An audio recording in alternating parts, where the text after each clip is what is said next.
Hello and welcome to this video on how to convert large numbers into different forms such as thousand, lakh, million, crore, billion, and trillion.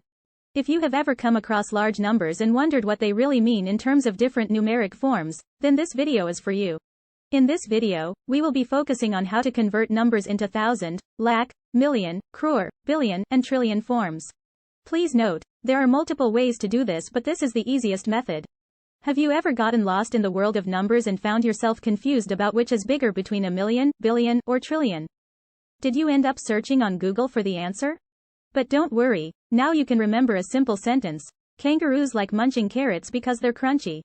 The first letters of each word in this sentence give you K, L, M, C, B, T, which stand for kilo, lakh, million, crore, billion, and trillion respectively. Remember that trillion is the largest and kilo is the smallest. So next time, if you come across a big number, just recall this sentence and you'll know which unit to use. Let's start with the first number, 500. To convert 500 into different forms, we need to know the conversion factor, yes, conversion factor, for each form. For example, to convert 500 into 1000, we divide it by 1000, which gives us 0.5. So, 500 in 1000 form would be 0.5 thousand. To convert 500 into lakh, we divide it by 100,000, which gives us 0.005. Once you have converted the numbers into their respective forms, you can add the abbreviations to make them more readable. For instance, to convert the numbers into thousands, select the first set of numbers and open the control box.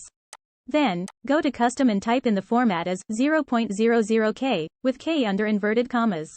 This will add the abbreviation k to the end of the number to indicate that it represents thousands. You can follow a similar process for other abbreviations such as lakh, million, crore, billion, and trillion.